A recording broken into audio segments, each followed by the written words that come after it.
तुकाराम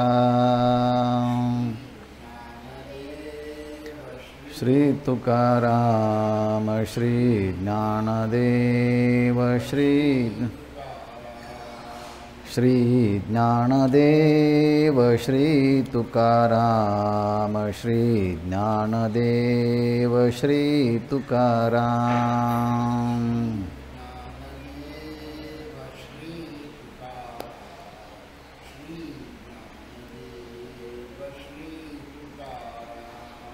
श्री ज्ञानदेव श्री तुकाराम श्री ज्ञानदेव श्री तुकाराम श्री तुकाराम श्री ज्ञानदेव श्री तुकाराम श्री ज्ञानदेव श्री तुकाराम श्री ज्ञानदेव श्री तुकाराम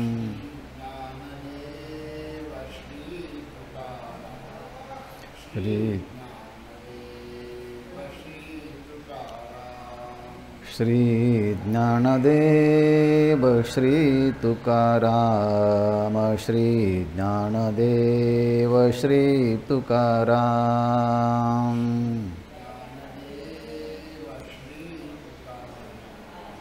श्री ज्ञानदेव श्री तुकाराम पुंडलीक वरदा हरि विठ्ठल श्री ज्ञानदेव तुकाराम पंढरीनाथ भगवान की जय। माऊली श्री ज्ञानेश्वर महाराज की जय। जगद्गुरु श्री संत तुकाराम महाराज की जय। शांति ब्रह्म एकनाथ महाराज की जय। सद्गुरु जोग महाराज की जय।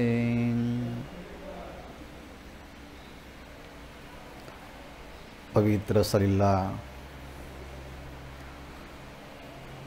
इंद्रायणी मातेच्या तीरावरती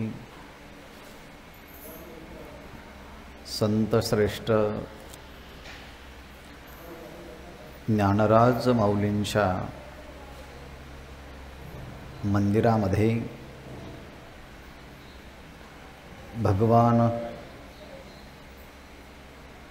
सिद्धेश्वरांच्या सन्मुख प्राणसंजीवन ज्ञानोबारायांच्या चरणकमलाजवळ अत्यंत विनम्र भावाने बसून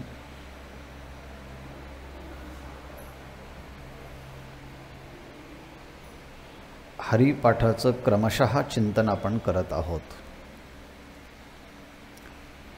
श्री संत ज्ञानेश्वर महाराज संजीवन समाधी सप्तशतकोत्तर रौप्य महोत्सवी वर्ष, अर्थात माऊलींनी संजीवन समाधी घेऊन 725 वर्ष पूर्ण होत आहेत। त्याचं औचित्य साधून वर्षभर ज्ञानेश्वर महाराज संस्थान कमिटीने ज्ञानेश्वर महाराजांच्या समग्र वाङ्मयावरती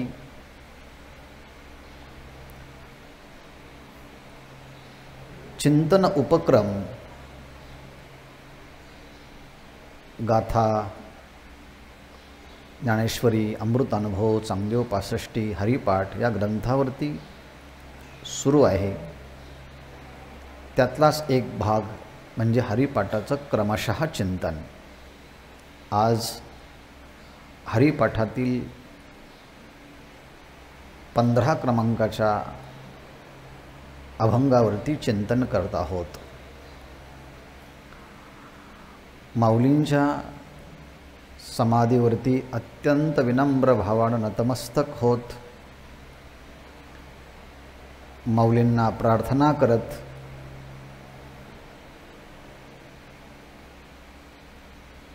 त्यांच्याकडनं मंगलमय आशीर्वाद घेत त्यांचीच वाङ्मयीन मूर्ती असणारा हरिपाठ, त्यातील 15 क्रमांकाच्या अभंगाला स्वांत सुखासाठी, वाणीला मंगलमय बनवण्यासाठी ज्ञानोबारायांना प्राप्त झालेलं समाधिधन, त्याचा जे नित्य अनुभव घेतात, त्या अनुभवाजवळ जाण्यासाठी ह्या दिव्य अक्षरांना अवलंबन करून आपण चिंतन करत आहोत.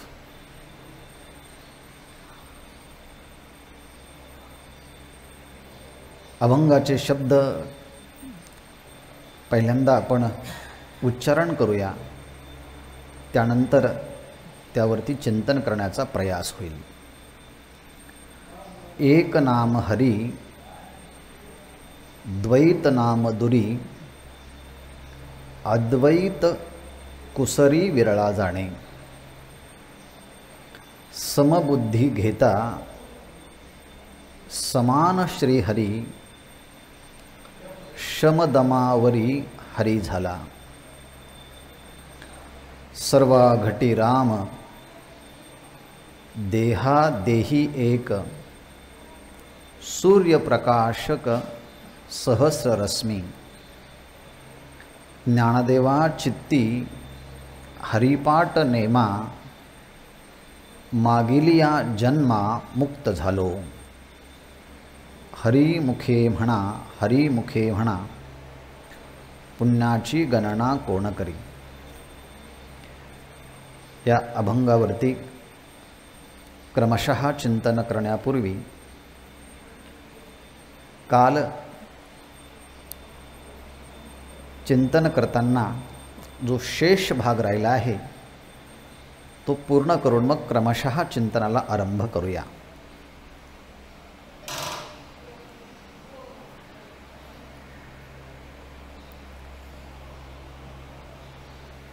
जो कोणी साधक भगवन नामाचं नित्य नेमानं मनपूर्वक म्हणजे सत्यत्वानं आणि अमित म्हणजे अमर्याद असंख्येय अशा हरीच्या नामाचा पाठ करील किंवा पाठ करतो, त्यावरती कळीकाळ म्हणजे प्रत्यक्ष यमराज त्याचे दूत किंवा ह्या 4 युगामध्ये दोषांचा निधी असणारा कळीकाळ त्याच्याकडे दृष्टिक्षेप सुद्धा टाकत नाही. कळीकाळ त्यासी न पाहे दृष्टी. कारण परमात्मा हा नित्य आहे, सत्य आहे, अमित आहे आणि कळीकाळाची दृष्टी नित्य, असत्य आणि मिथ असणाऱ्या वस्तूंच्या वरती असते. मग अशा वस्तू संख्येने जरी अनेक असल्या, कालाने जरी अनेक असल्या, पण त्या सगळ्यांच्या वरती दृष्टी काळाची कटाक्षाने असते. तुकोबराय इत्यादी संतांनी या भूमिकेचं निरीक्षण करून आपला अनुभव नोंदवला आहे. घडी घडी काळ वाट याची पाहे, अजूनही किती आहे अवकाश. आणि म्हणून कितीही प्रदीर्घ आयुष्य असलं तरी काळाची नजर त्याच्यावरती असतेच.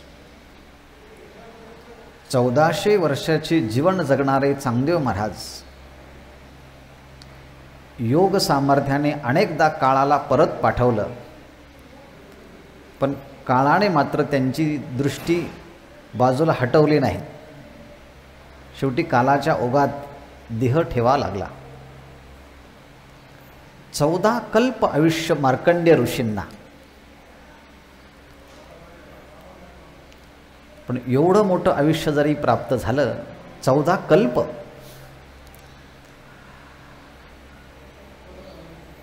आपल्याला एक क्षणाची शाश्वती नसते, पण एवढं मोठं 14 कल्प आयुष्य प्राप्त झालेले मार्कंडेय ऋषी, पण त्यांच्यावरही कालाची दृष्टी आहेच ना.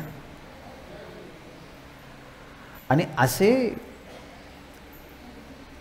14 कल्पानंतर मार्कंडेय ऋषी जेव्हा कालाच्या ओघात जातात, तेव्हा रोमहर्षणाचा एक रोम झडतो.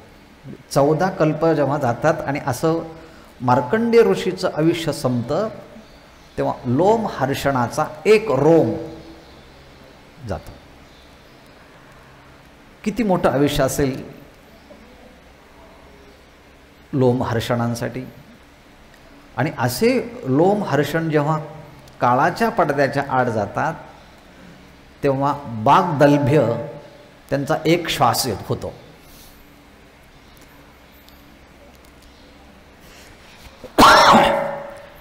म्हणजे एवढं मोठं आयुष्य हे वाग्दलभ्यांना. आणि वाग्दलभ्यांचंही आयुष्य जेव्हा समाप्त होतं, तेव्हा हंस पक्षाचा एक पंख झडतो. आणि असा हंस पक्षीही जेव्हा काळाच्या पडद्या आड जातो, तेव्हा काक भृशुंडीचं एक नख कमी होतं. आणि असे काक भुसुंडी जेव्हा काळाच्या पडद्या आड जातात, तेव्हा कुर्माचा एक क्षण समाप्त होतो. एवढा मोठा काळ, संपूर्ण सृष्टी ज्या ब्रह्मदेवाने निर्माण केली, त्या ब्रह्मदेवाला सुद्धा काळ सोडत नाही. म्हणजे सगळ्यांच्यावरती काळाची नजर आहे.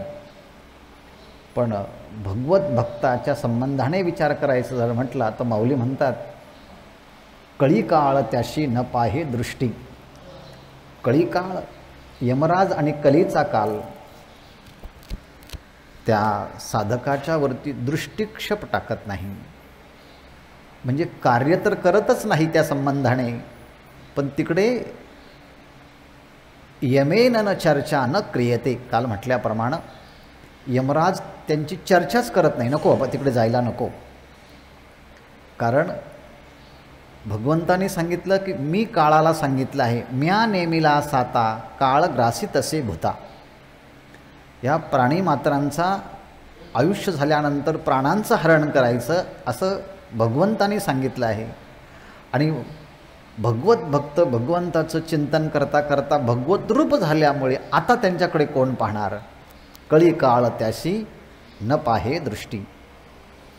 कारण त्यांच्या वाणीमध्ये रामकृष्ण नामाचं वाचणे सतत सातत्याने जप होत आहे, उच्चारण होत आहे. रामकृष्ण हरी विठ्ठल केशवा मंत्र हा जपावा सर्व काळ. ह्या न्यायाप्रमाणे तपाच्या अनंत राशी या रामकृष्ण नामा वाचने उच्चारण केल्यानंतर होत आहे. आणि त्याचा मूर्त परिणाम म्हणजे पापाचे कळप पळती पुढे. पापाचे कळप याच्या नामाच्या उच्चारणामुळे निघून जातात. इतका हा निर्दोष होतो. याचं कारण पुन्हा ज्ञानेश्वर महाराजांनी भगवान शंकरांना हरिपाठामध्ये अनेकदा आणलेलं आहे. कारण प्रसिद्ध आणि सर्वश्रेष्ठ उदाहरण द्यायचं म्हटलं तर त्यांनी पांडवांचं दिलं आहे, व्यासांचं दिलं आहे, वाल्मिकजींचं दिलं आहे आणि भगवान शंकराचं दिलं आहे. हरिपाठामध्ये आलेले दृष्टांत आणि त्यांची शैली हा हरिपाठातल्या चिंतनाचा एक स्वतंत्र विषय होऊ शकतो. की हरिपाठ ग्रंथामध्ये ज्ञानेश्वर महाराजांनी किती दृष्टांत त्यांची वर्गवारी करून स्वतंत्र तपशीलवार त्याचं चिंतन करता येऊ शकतं. पण आपलं क्रमशः चिंतन आहे, फक्त त्याचा नामनिर्देश केला एवढाच त्याचा अर्थ. आणि म्हणून भगवान शंकरांचं उदाहरण दिलं आहे. हरी हरी हरी हा मंत्र हा शिवाचा, म्हणती जे वाचा तया मोक्ष. अर्थात भगवान शंकर स्मशानेश्वा क्रीडा स्मरहर पिशाश्चा सहचरा श्चिता भस्मालेप असं भगवान शंकरांचं वर्णन पुष्पदंताचार्यांनी केलेलं आहे. अर्थात सर्व संग परित्याग करून चिताभस्म अंगाला परिधान करून मेलेल्या माणसांच्या त्या कवट्या गळ्यात परिधान करून भूत पिशाच्यांना बरोबर घेऊन भगवान शंकर कशाचं चिंतन करत असेल तर भजन करी महादेव राम पूजी सदाशिव. अर्थात हे भगवान शंकर भगवंताचं नामचिंतन करत आहेत, रामाचं नाव घेत आहेत. मग रामाच्या अनेक नावापैकी त्यांनी इथे हरी शब्दाचा प्रयोग केला आहे. पण हरी म्हणताना आपण अनंत नामापैकी विष्णू सहस्रनामामध्ये भगवंताचे विष्णूचे अनेक नावं आहेत, तिथे राम नामाचा प्रयोग करतात, म्हणजे ते हरीचाही प्रयोग करतात चिंतनामध्ये. आणि स्वतः तर ते करतातच करतात, पण आपल्या नगरीमध्ये जो कोणी देह ठेवतो तर प्राणिनाम कर्णमूले, त्या प्राण्यांच्या कर्णमूळामध्ये जापम जापम प्रकृती विकृतो प्राणिनाम कर्णमूले, त्या काशीमध्ये जो देह ठेवतात असे जे काही जीव आहेत त्या जीवांना उपदेश करण्यासाठी विथ्याम विथ्याम अटति जटिले कोपी काशी निवासी असा तो भगवान काशीमध्ये या परब्रह्म नामाचा उपदेश मरणाऱ्यांच्या कानात तारक मंत्राचा उपदेश करण्यासाठी हा जटाधारी सारखा हिंडत असतो. आणि जो कोणी भेटेल मरणमुखी त्याच्या कानामध्ये या रामनामाच्या मंत्राचा उपदेश करतो आहे. असं भगवान शंकरांचं महात्म्य सांगितलं आहे. आणि म्हणून भगवान शंकर देखील ह्या नामाचा जप करतात. तर आपणही जर त्याचा जप केला तर म्हणती जे वाचा तया मोक्ष. काय म्हणती? हरी हरी वाचा जे म्हणती तया मोक्ष.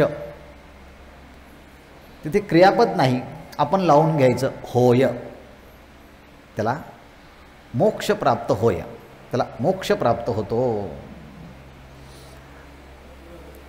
मग जर मुखी नाम हाती मोक्ष ऐसी साक्ष बहुतांची, भगवंताच्या नामानेही मोक्ष प्राप्त होतो, हा भक्तिशास्त्रातला सिद्धांत आहे. किंबहुना भगवत भक्त झाल्यानंतर मोक्ष प्राप्त व्हावा अशी अभिलाषा पण त्याची नसते.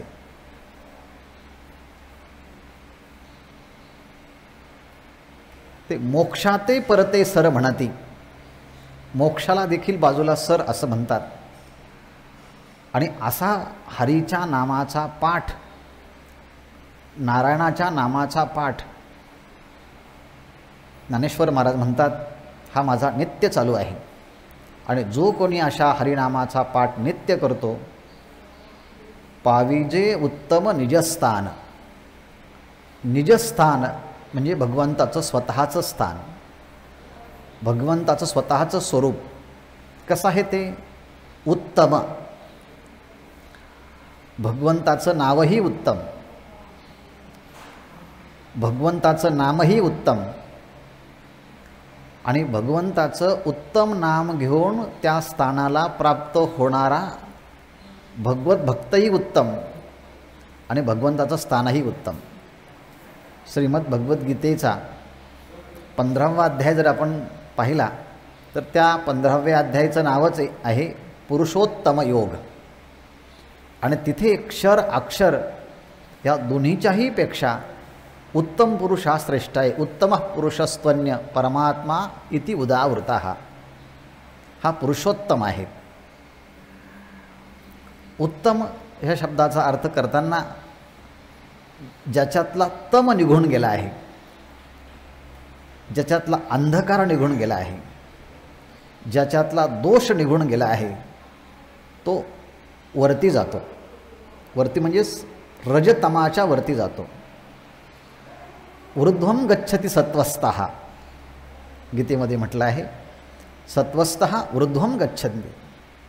असा सर्वात श्रेष्ठ असणारं भगवंताचं स्वतःचं आत्मस्थान, स्वस्वरूप, त्या स्वरूपाला तो जीव प्राप्त होतो. यद् गत्वा न निवर्तन्ते तद्धाम परमं मम.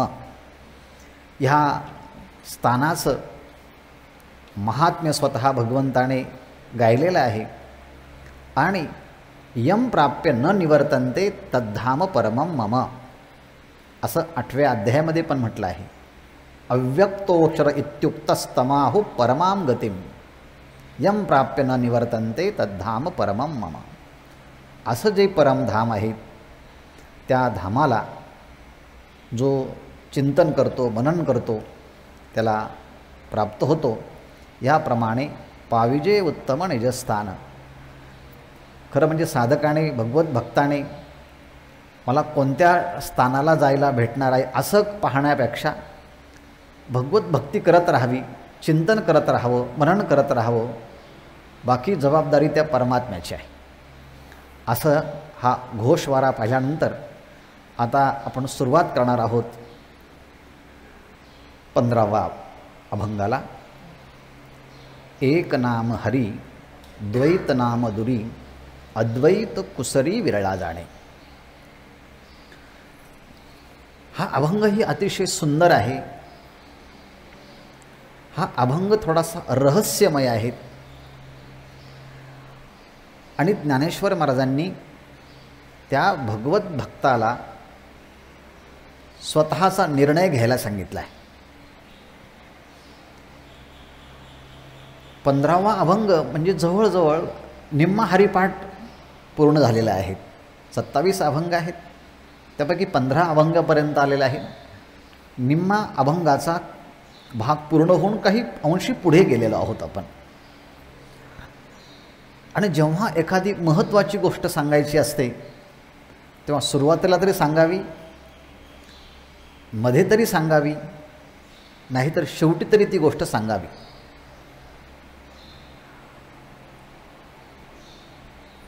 जसं भगवान श्रीकृष्णांनी अर्जुनाला उपदेश करताना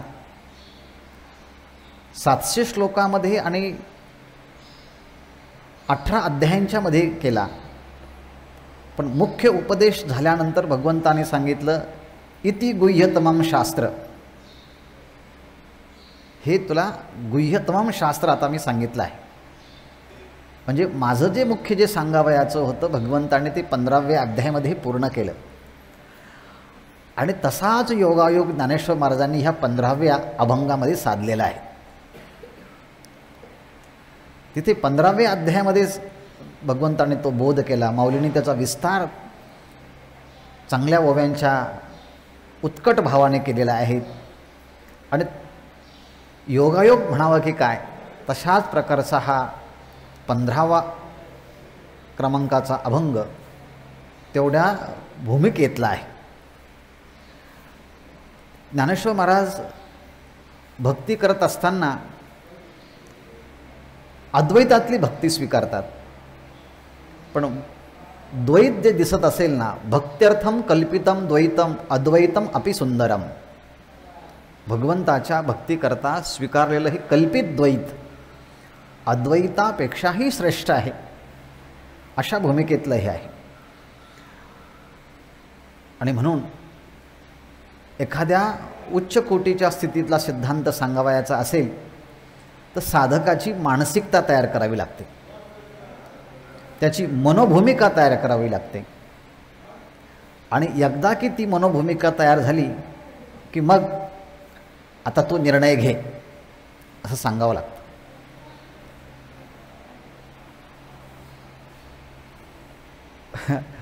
गीतेचा उपदेश झाल्यानंतर अर्जुनाला सांगितलं, यथा इच्छसी तथा करू. तुला मी जे सांगायचं होतं, जे सांगायला पाहिजे ते तुला मी सांगितलं आहे. आता तुला निर्णय घ्यायचा आहे काय करायचं ते. पण अर्जुन म्हणतो, करिष्ये वचनम तव. देवा तू बोल, मी आता काय करू. म्हणजे अगोदर अर्जुन भगवंताला शिकवत होता, पण आता शेवटी म्हणतोय, देवा तू एवढं सांगितलं ना, आता तू काहीही सांग, मी करायला तयार आहे. तसं 14 अभंगापर्यंत ज्ञानेश्वर महाराजांनी सगळं काही सांगितलं. आणि मग हा शेवटच्या सिद्धांताच्या भूमिकेवरती येताना, बाबा तू आता निर्णय घेशील का रे. म्हणून पहिल्यांदा अभंगातल्या शब्दांचा अर्थ पाहूया आणि मग जी प्रस्तावना आपण सांगितली त्या संबंधाने आपण प्रवेश करूया. माऊली म्हणतायत, ज्या हरीचा चिंतन, ज्या हरीचं वैभव, ज्या हरीच्या नामाचं नाममहात्म्य, ज्या हरीच्या नामाचा नामगौरव आतापर्यंत केला,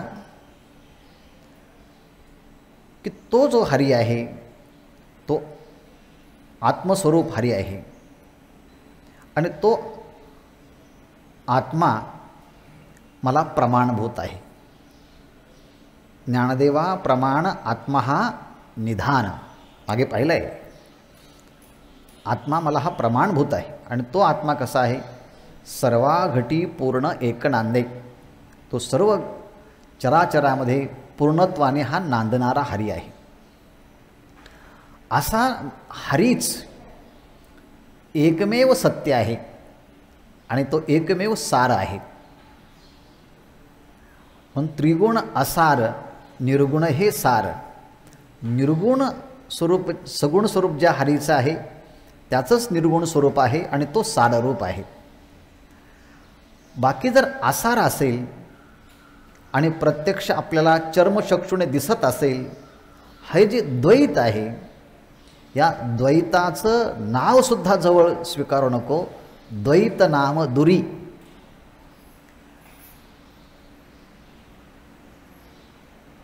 आणि अद्वैत कुसरी विरळा जाणे. अद्वैताचं कौशल्य कोणी विरळेच पुरुष जाणत असतात.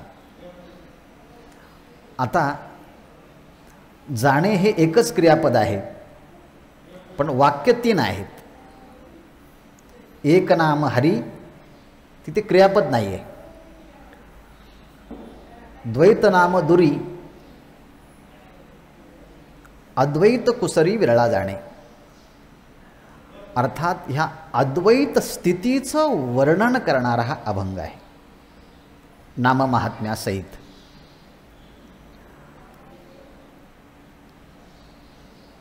दिसणारा हा नामरूपात्मक प्रपंच हे द्वैत आहे.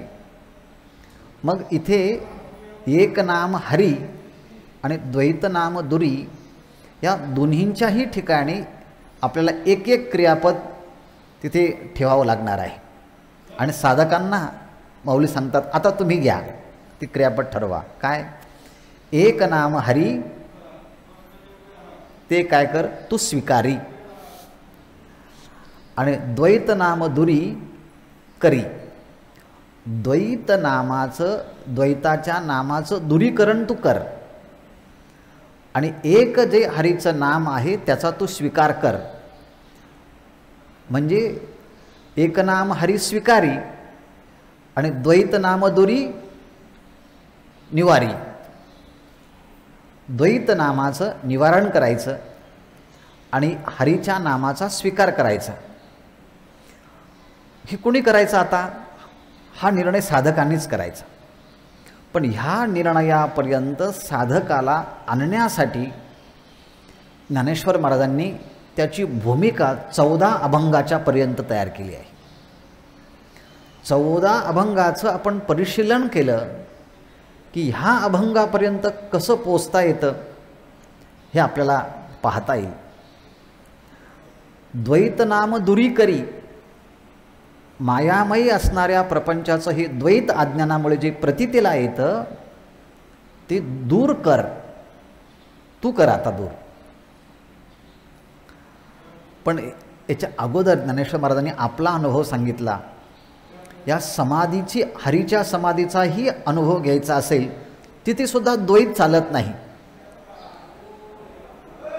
म्हणून द्वैत बुद्धी हरीची समाधी न साधेल. तिथे आपल्याला मागचा अभंग गेलाय ना, हरीची समाधी.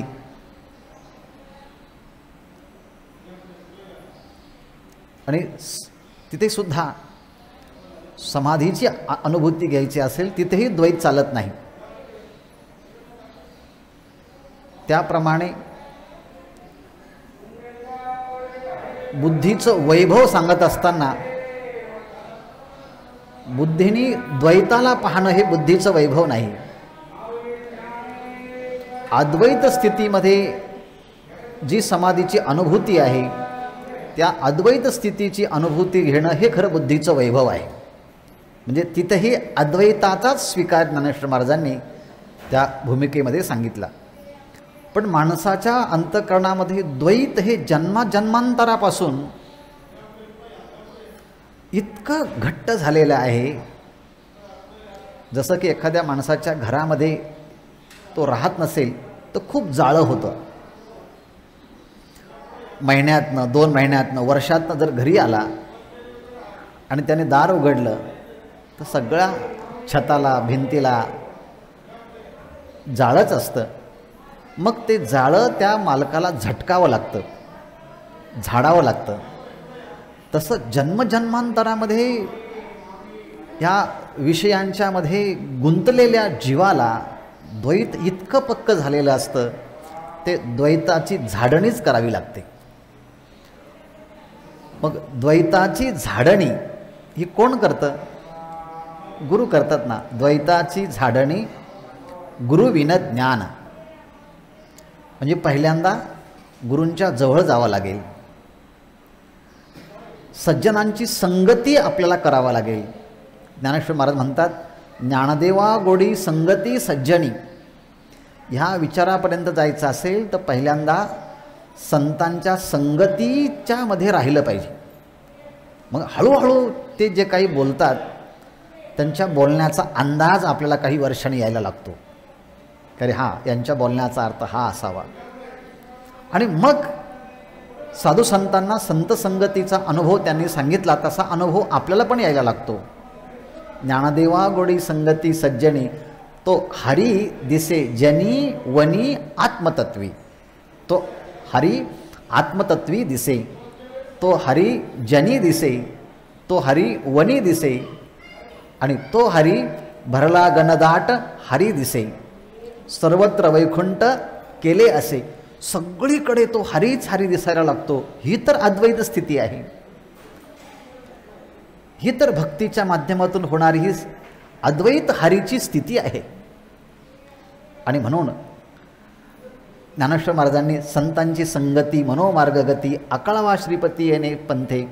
कधी सज्जनांची संगती, कधी संतांची संगती करायला सांगितली, कधी साधूंची संगती करायला सांगितली. मग साधूंच्या संगतीमध्ये, गुरूंच्या संगतीमध्ये, महापुरुषांच्या संगतीमध्ये उपदेश प्राप्त होतो. आणि मग तो उपदेश प्राप्त झाला की मग साधकाला आपल्या स्वस्वरूपाची जाणीव होते. मी कोण आहे, जगाचं स्वरूप कसं आहे, परमात्मा कसा आहे. पण मानवी देह प्राप्त होऊनही जर तो साधू संतांच्या सहवासात जात नसेल, गुरूंच्या सहवासामध्ये जात नसेल, सज्जनांच्या संगतीत तो राहत नसेल, तर ज्ञानेश्वर महाराजांनी त्याकरता एक शब्द वापरला, उपजोनी करांटा. तो जन्माला आला आहे पण तो करांटा आहे. कारण का? तिथे सुद्धा उल्लेख करताना नेणे अद्वैत वाटा. तो असा करांटा आहे की त्याला अद्वैताची वाट त्याला समजली नाही आहे. म्हणजे तिथे देखील अद्वैताचा निर्देश महाराजांनी, माऊलीने तिथे केला आहे. उपजवणी करांटा नेने अद्वैत वाटा. अद्वैत स्थिती ही खरी आहे म्हणून त्रिगुण असार ही भूमिका सांगितली. बुद्धीचं वैभव सुद्धा ती अद्वैत स्थिती स्वीकारण्यामध्येच आहे हे सांगितलं. आणि ती द्वैताची झाडणी अज्ञानाच्या निवृत्तीशिवाय होत नाही आणि अज्ञानाची निवृत्ती गुरुने उपदेश केल्याशिवाय होत नाही. आणि म्हणून गुरुविन ज्ञान ह्या भूमिकेत तेच सांगायचं आहे.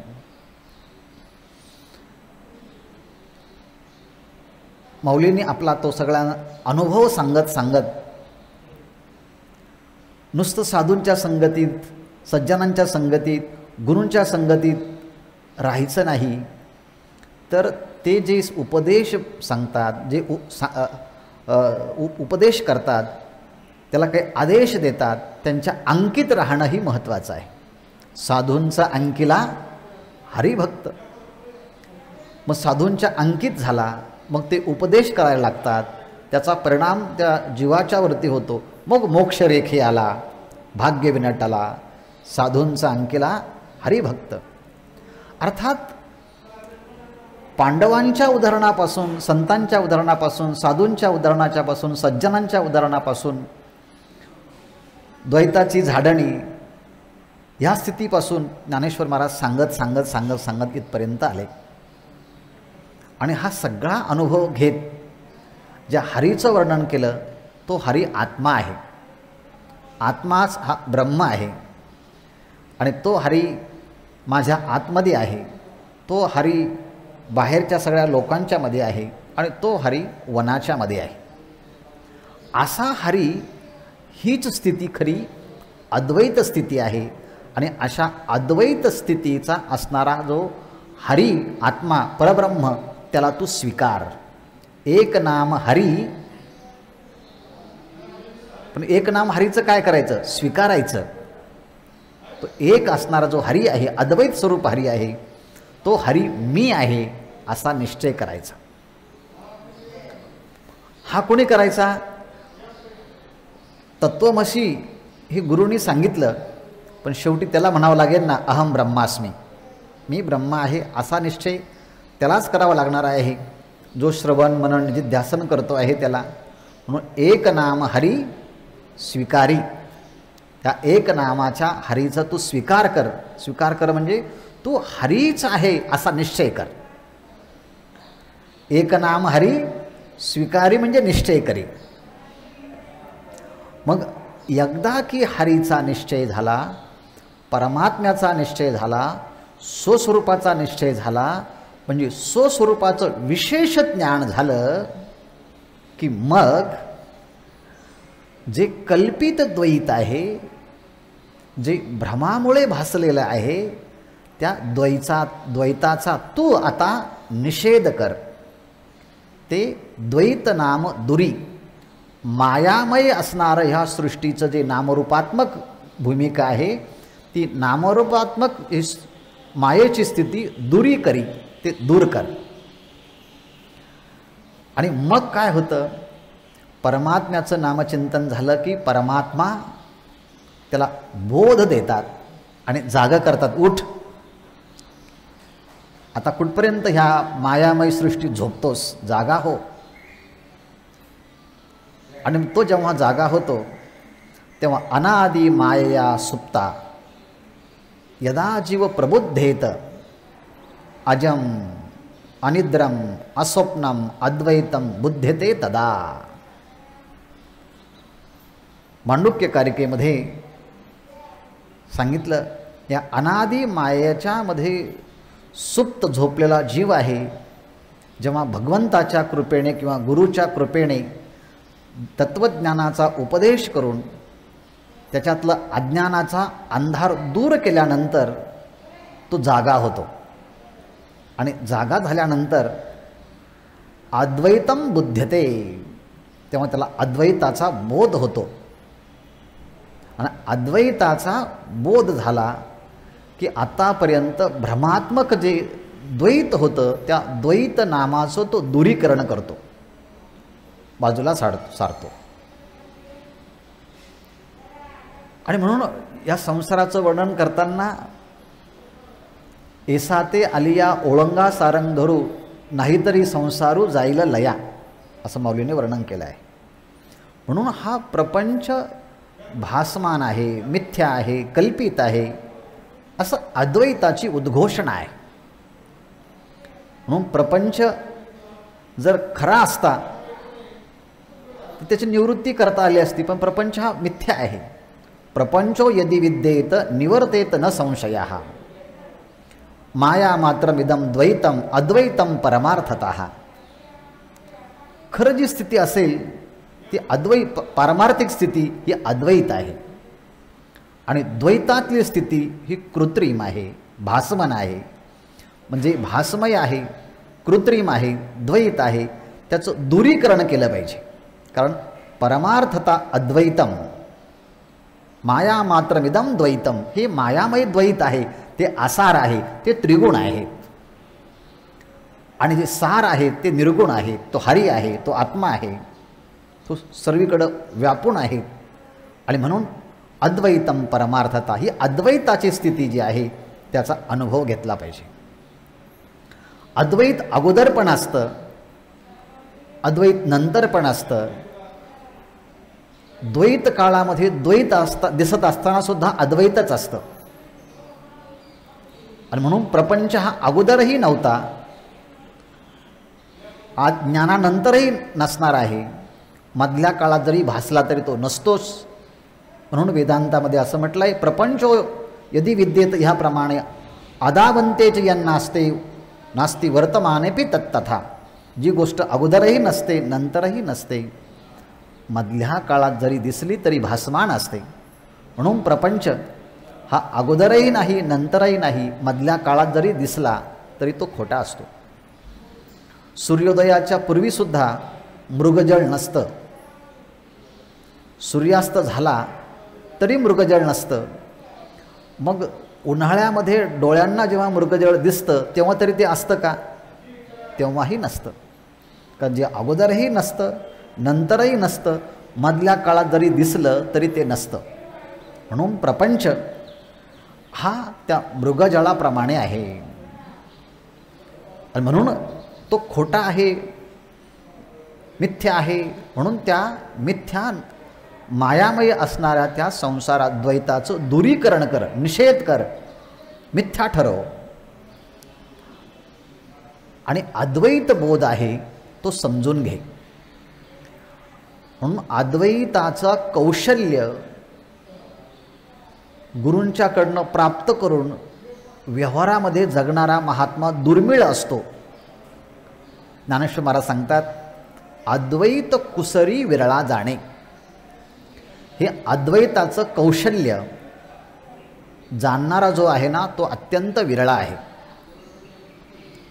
कथा सांगणारे, कथा ऐकणारे लोक पुष्कळ असतात, पण स्वस्वरूपाचं चिंतन जेव्हा करण्याची वेळ येते तेव्हा झोप यायला लागते. कारण ते अवघड आहे ना. दुसऱ्याला पाहणं, दुसऱ्याबद्दल बोलणं, दुसऱ्याचं चिंतन करणं हे ठीक आहे, पण स्वतःच्याबद्दल, स्वस्वरूपाच्याबद्दल जेव्हा विचार करायला लागतो तेव्हा ती सवय ना बुद्धीला असते, ना मनाला असते, ना इंद्रियांना असते.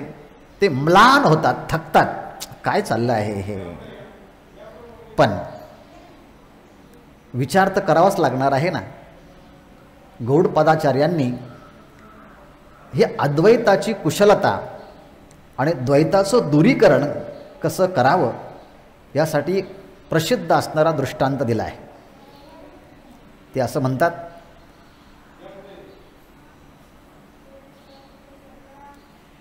अनिश्चिता यथा रज्जू रंधकारे विकल्पिता सर्पधाराधिभिर्भावै तद्वत आत्मा विकल्पिता. जसं मंद अंधकारामध्ये काहीतरी पडलेलं आहे असं म्हणावं, आणि तिथे 100 लोकांनी 100 कल्पना कराव्यात. कोणी म्हटलं सर्प आहे, कोणी म्हटलं जलधारा आहे, कोणी म्हटलं दंड आहे, कोणी काय काय काय काय कल्पना केल्या.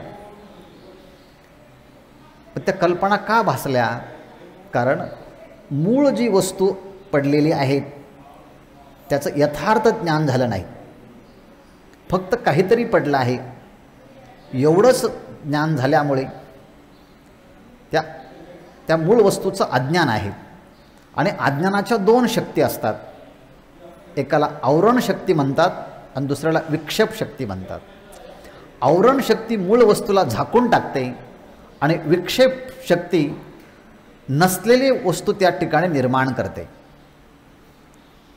त्याप्रमाणे स्वस्वरूपाचं ज्ञान नसल्यामुळे ते अज्ञान शक्ती त्या आत्मस्वरूपाला झाकून टाकते आणि नसलेलं खोटं मायामय जग विक्षेप शक्ती निर्माण करते.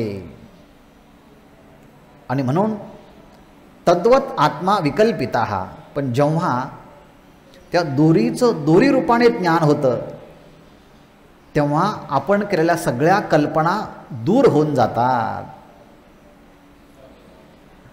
रज्जुरेवेतीच्या द्वैतम तद्वत आत्मा विनश्चया निश्चितायाम यथा रज्ज्वाम विकल्पो विनिवर्तते रज्जुरेव इति चा द्वैतम तद्वत आत्मा विनिश्चया. त्या दोरीचं विशेष रूपाने ज्ञान झालं की त्या संबंधाने अगोदर अज्ञान अवस्थेमध्ये सगळ्या कल्पना ज्या केल्या आहेत त्या निघून जातात. कारण अधिष्ठानाचं ज्ञान झालं ना. म्हणून अधिष्ठानाचं ज्ञान झालं की कल्पित वस्तूची निवृत्तीच होते. आणि कल्पित वस्तूची निवृत्ती झाली की खाली जे शिल्लक राहतं ती अद्वैत अवस्था. आणि हीच अद्वैत अवस्था खरी आहे. आणि अशा या स्थितीमध्ये साधक गेला की त्या स्थितीमध्ये कोणी बद्ध नाही, कोणी गुरु नाही, कोणी शिष्य नाही. न निरोधो न चोत्पत्तीर न बद्धो न च साधका न मोक्षुर न वै मुक्ता इत्येषा परमार्थता. ही पारमार्थिक स्थिती आहे. आणि अशा ह्या अद्वैताचं कौशल्य फार कमी लोक जाणतात. अद्वैत कुसरी विरळा जाणे, ही अद्वैताची कुशलता जाणणारे खूप विरळे आहेत.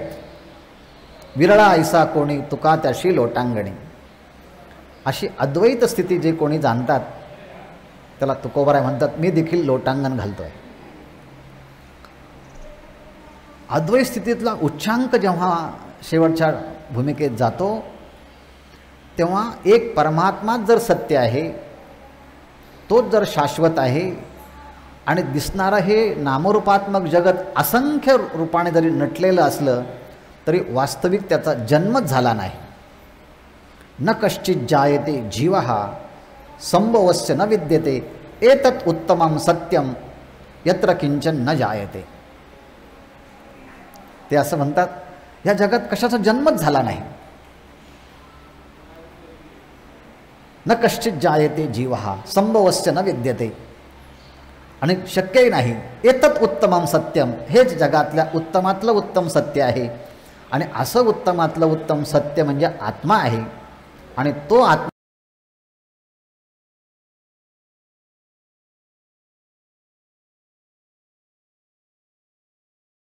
असणारा आत्मा मी आहे.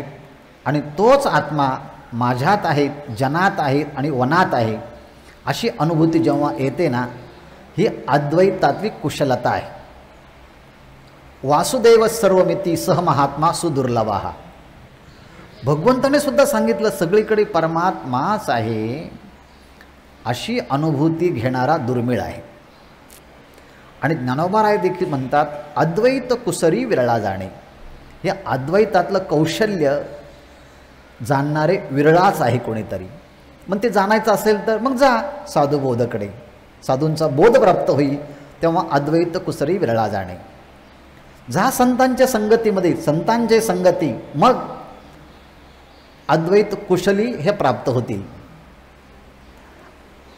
व्हा तुम्ही साधूंचा अंकित, मग तुम्हाला अद्वैताच्या कौशल्य प्राप्त होईल.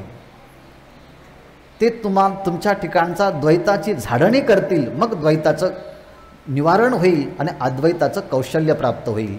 याकरता अद्वैत कुसरी विरळा जाणे. म्हणून सगळ्या जगामध्ये राहताना राग द्वेष रहित व्हायचं असेल तर अद्वैत स्थितीमध्ये जाणं हा एकमेव उपाय आहे. नान्यपंथा विद्यते आयनाय. दुसरा मार्गच नाही असं वेदाने पण सांगितलं आहे.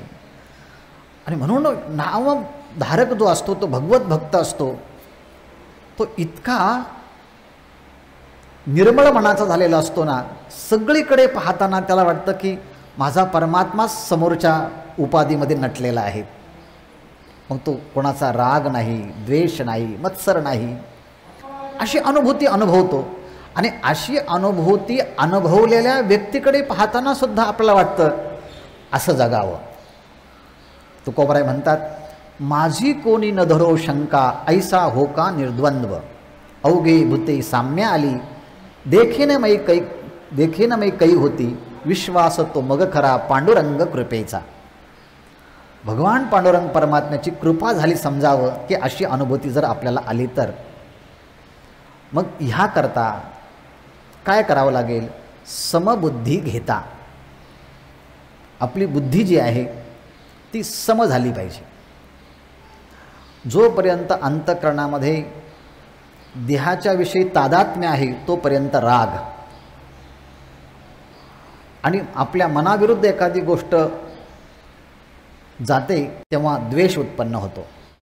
आणि जोपर्यंत बुद्धीमध्ये राग आहे, द्वेष आहे, अज्ञान आहे, आणि त्यामुळे अनेक प्रकारचे द्वैताचे संस्कार आहेत, तोपर्यंत ह्या द्वैत बुद्धीने जगाकडे पाहिलं तर आपल्याला सगळं द्वैतच दिसतं. काळा चष्मा घातला तर सगळं बाहेरचं काळच दिसतं. लाल चष्मा घातला तर सगळ्या सृष्टीतल्या वस्तू लालच दिसतात. पिवळा चष्मा असेल तर पिवळंच दिसतं आहे. नाही, वस्तू जशा आहेत तशाच आहे. विश्वर सृष्टी जशी आहे तशीच आहे.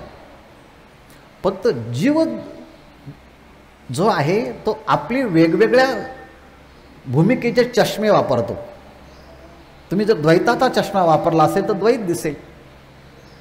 आणि म्हणून ह्या बुद्धीचं वैभव भगवंताचं अद्वैत स्वरूप ओळखणं आहे. आणि अशा अद्वैत भूमिकेने ह्या जगाकडे जर पाहिलं तर परमात्मा हा समान आहे अशी अनुभूती येईल. समान श्रीहरी, तिथे एक शब्द लावायचा आहे, दिसे. वासुदेव सर्वमिती सहमहात्मा सुदुर्लभाहा. सगळ्या चराचरामध्ये आत्मा भरलेला आहे याची अनुभूती पहिल्यांदा आपल्या अंतःकरणात यायला पाहिजे. बुद्धीचा तसा निश्चय व्हायला पाहिजे. बुद्धीचा समरूपाने, समनाम परमात्मा, परमात्माच सत्य आहे असा बुद्धीचा निश्चय झाला, मग समबुद्धी घेता त्या समत्व बुद्धीने त्या परमात्म्याचं नामचिंतन घ्यायला सुरुवात केली की तो परमात्मा समान श्रीहरी या जनीवनामध्ये नटलेला आहे अशी अनुभूती येईल. आणि अशी अनुभूती येण्यासाठी काय करावं लागेल तर समबुद्धी होण्यासाठी पहिल्यांदा शमदमावरी हरी झाला.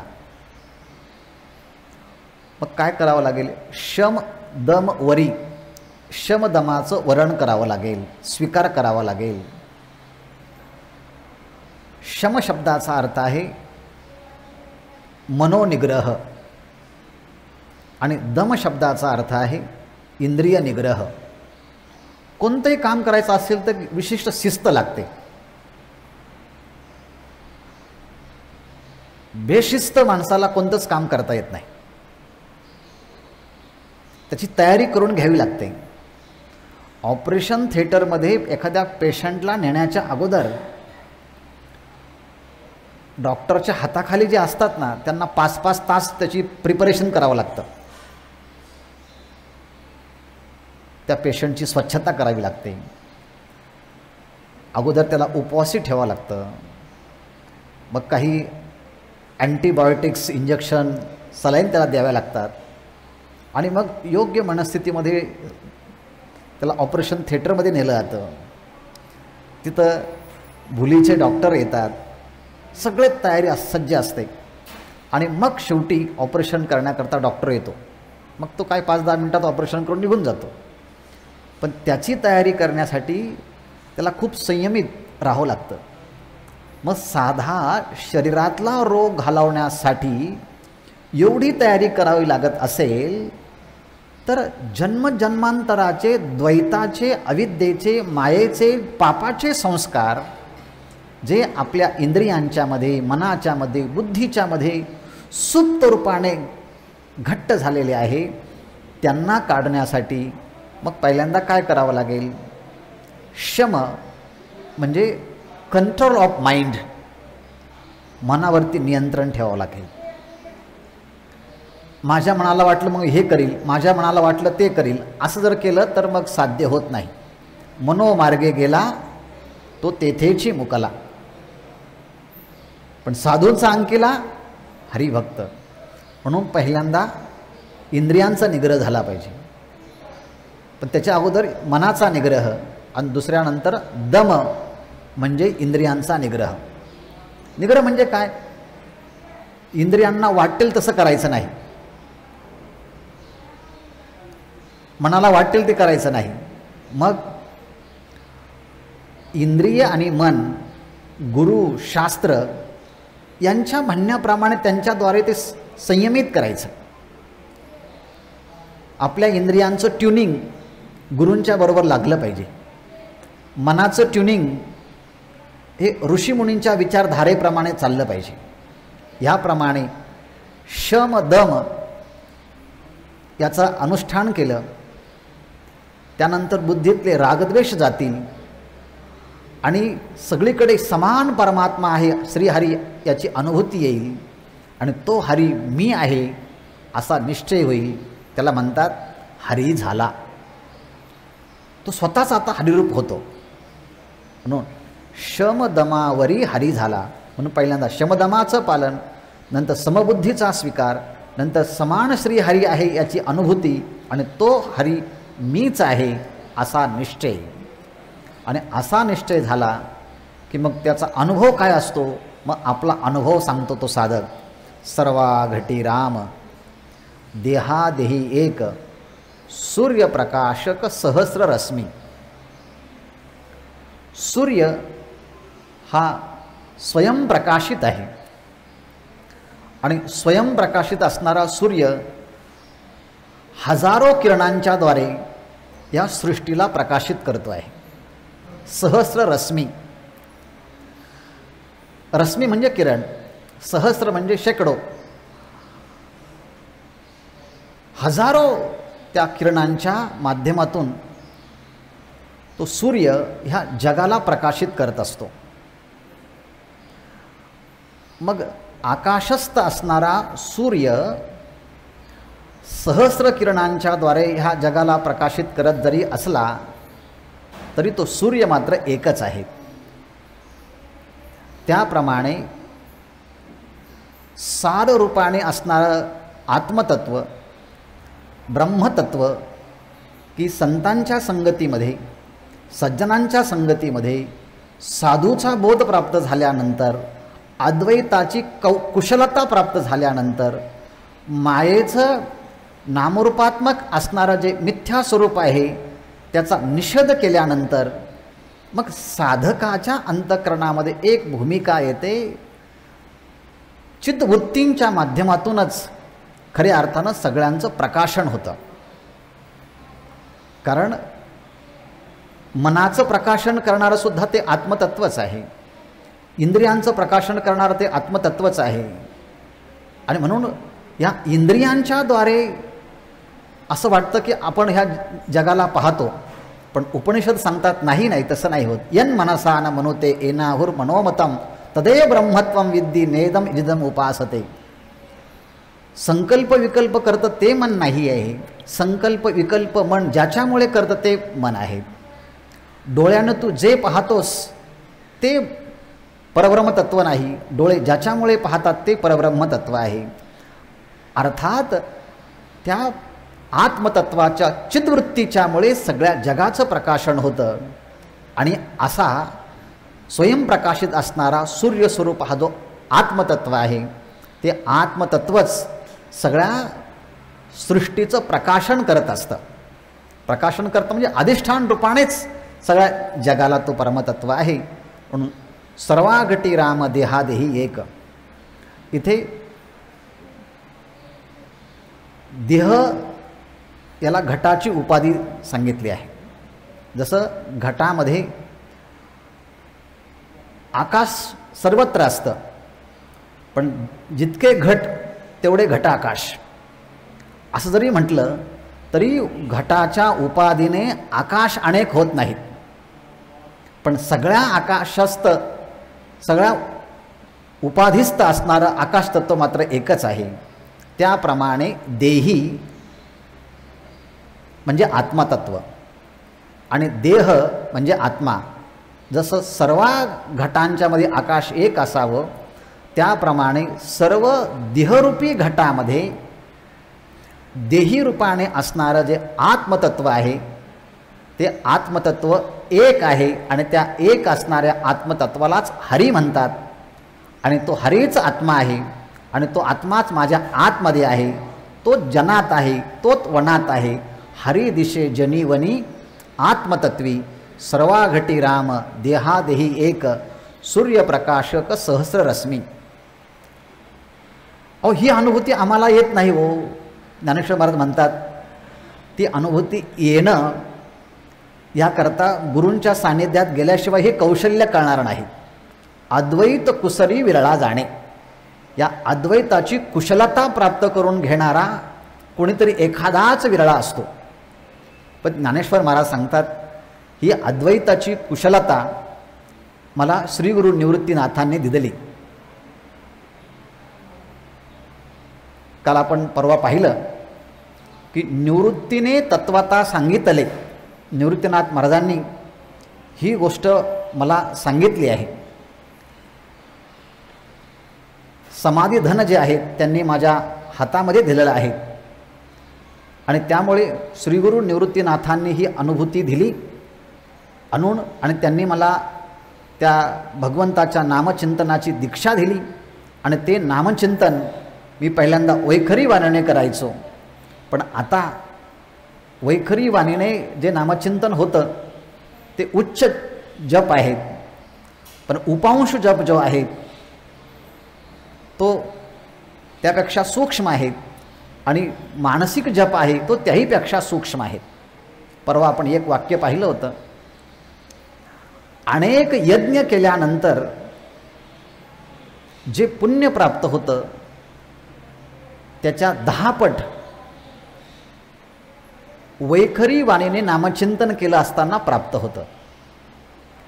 वैखरी वाणीने जे नामचिंतन करतो आहे ते उपांशु जपाने जर केलं तर 100 पट त्याचं फल प्राप्त होतं.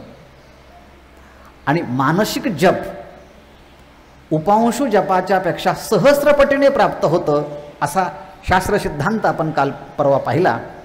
आणि असा उपांश जप माझ्या चित्तामध्ये ज्ञानेश्वर महाराज म्हणतात सातत्याने चालू आहे असा माझा नेम आहे. ज्ञानदेवा चित्ती हरिपाठ नेमा, त्या हरीच्या पाठाचा नेम माझ्या चित्तामध्ये उपांश जपाच्या माध्यमातून सूक्ष्म रूपाने चिंतन त्या चित्तामध्ये चालू आहे. आणि त्याचा परिणाम जन्म मृत्यूचं चक्र हे जीवाच्या पाठीमागं जे धरून लागलेलं आहे ना, जे मागं लागलेलं आहे त्या मागं लागलेल्या जन्म मृत्यूच्या शृंखलेपासून मी आता मुक्त झालो आहे. मागील या जन्मा मुक्त झालो. आता मागील या म्हणजे जोपर्यंत जीवाच्या ठिकाणी अज्ञानाचं बीज आहे तोपर्यंत त्याचे पुढचे जन्म निश्चितच आहेत. पण आता जर त्या अज्ञानाच्या बीजाचाच नाश झाला तो पुढचे जन्म आता निश्चित नाही हे आत्ता सांगायला हरकत नाही. आणि म्हणून मागील या जन्मा मुक्त झालो, त्याच्या पाठीमागून येणारे जे जन्म आहे त्यातून मी मुक्त झालो.